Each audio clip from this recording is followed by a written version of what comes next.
Welcome to Lesson 2, Circuit Playground Express, Topic 2. So in this particular lesson, we're going to talk about functions and parameters, working with the neopixels, and the art of colors. So let's get to it.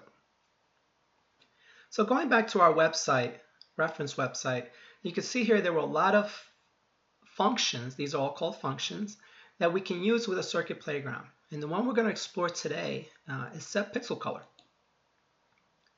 So anytime you see parentheses like this, this tells the computer that this is a special function. Now in a future lesson, we'll talk more about what functions are and how to create functions, but just realize we're going to call these things functions because that's what they are. And the stuff inside, these are called parameters, the things that this function needs in order to do its job.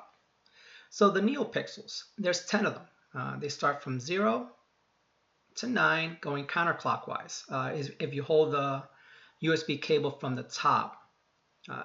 Another quick way to remember that you're holding the circuit playground correctly is if you can actually read things. Because the USB cable is up here, students do have a tendency to hold it upside down. So again, just make sure that you can read it, and then from there on you'll be able to determine which is the proper button, left or right, as well as the proper tilt. You can see here, these are things for future lessons, but again, holding the circuit playground from the top, from the USB cable, is the right way to hold it. Going back to what the topic of this lesson is, which is functions of parameters, neopixels. So you can see here, there's two versions of set pixel color. One that takes a P. Well, what's the P? If you go down here, it gives you explanations as to what each of the parameters are. So the pixel, the position of the pixel that you want. So this is position 0, 1. So if I wanted to color this neopixel, I would put a 1 as the first parameter, followed by a comma. So we're going to follow the second version of this particular function first. And then we'll leave the other one as a future lesson. So colors are created by combining red, green, and blue. Primary colors. Now, some you might say, well, Ms. Castro, in my art class, they taught us that it was red, yellow, and blue. There's two different types of color systems. One's called additive and subtractive. So when it comes to light, it's a subtractive, it's an additive color system in that light are waves. And when the waves combine, they produce different lights. So in this system, the primary colors are red, green, blue. Right? Again, I'm not going to take away from what you learned in your art class. They are also correct. But just realize the system that you're in. All right, so going back to what we were talking about, so red, green, blue, combination of these three colors can produce all the colors that we could possibly want. So let's actually go ahead and test this out. So I'm going to go to my circuit playground. I'm going to go to my loop, and I'm going to write circuit playground dot set pixel color. So that's the one thing you don't kind of see on the website, is that in order to use any of these functions, you have to precede it with circuit playground. So please get used to that. Anytime you write one of these functions, you have to write the word set pixel color first.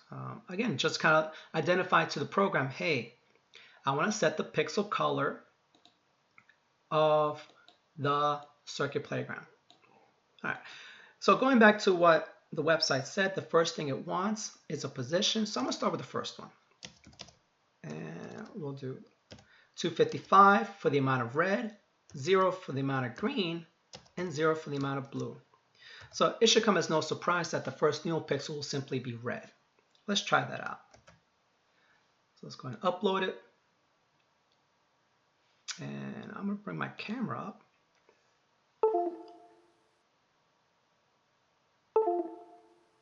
Okay, so you might have seen it flick there for a second.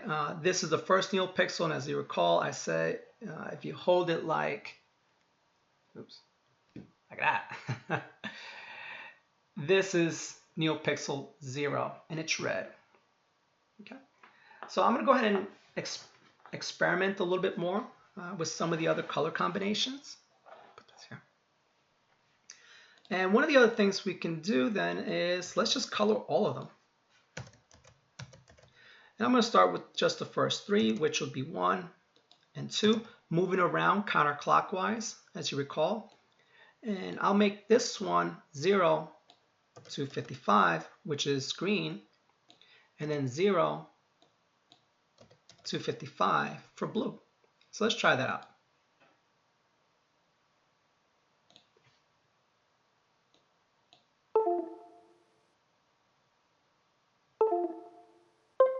And there you go. Bring it a little closer, maybe at an angle. So you kind of see there, you got the red, green, blue going on. Again, these are some very bright neopixels. So what I'm going to do now is I'm going to go into a little bit of a art lesson. So now we're going to explore our secondary colors. So primary colors are red, green, blue. Secondary colors are made by combining two colors. So let's update our positions. So we'll say 3, 4, 5, continue around in a circle. And now we're going to do red and green. So red and green gives us yellow. Let's do another combination. Let's do green and blue. That's a color called cyan. And then the last color combination would be red and blue, which is magenta. So let's try that out.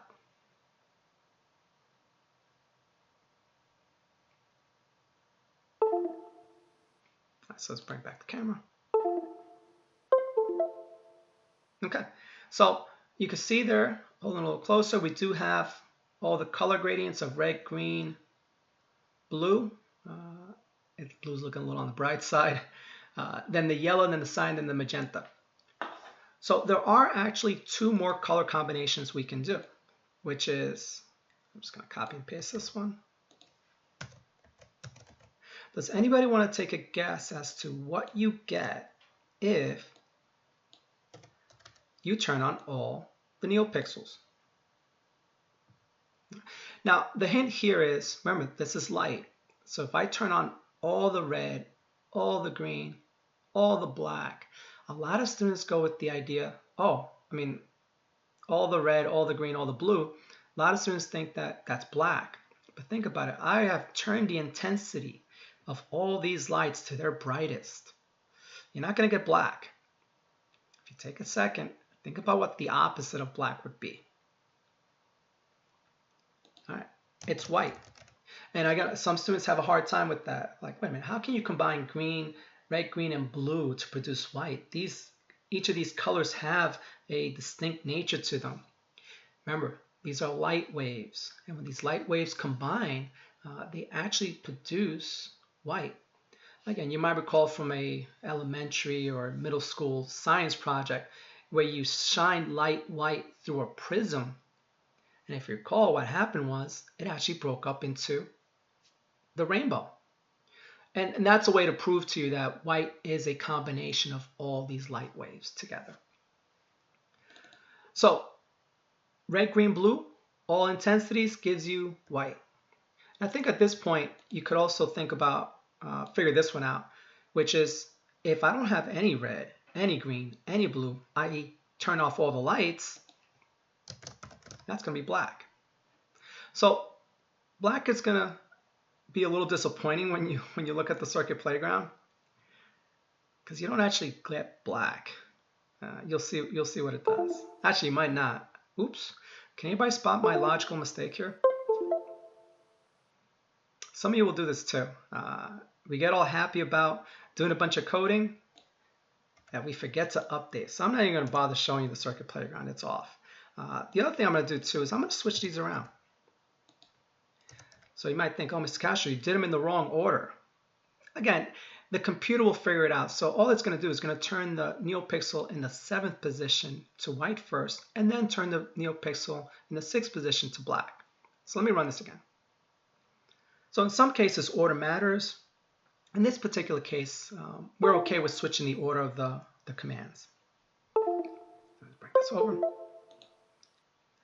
So one of the things I wanted to bring to your attention, look at that 6th neopixel, the one between the white and the magenta. It's just turned off. So the neopixels don't really have a method of showing black. Again, black is just the absence of light. So what the neopixel does is that it simply turns it off. So this is your basic lesson in how to work with the circuit playground, set pixel color, as well as a little bit of an art lesson as to how do you produce the different various colors in the rainbow. Now, obviously, you could do orange as well. That's another combination. And for stuff like that, you could Google what the RGB value for orange would be. The other thing we covered today as well was the idea of these are called functions, and functions have parameters. Parameters are pieces of information that that function needs in order to do its job. So let me show you what happens if you don't give a function what it wants. So I'm going to try to run this, which if you recall, the first thing it does is that it compiles the program. And there you go. So it's going to tell you, wait a minute, I did not find a function for the call of set pixel color with only 3 integers. It just doesn't exist. It realizes you forgot to give it a piece of information.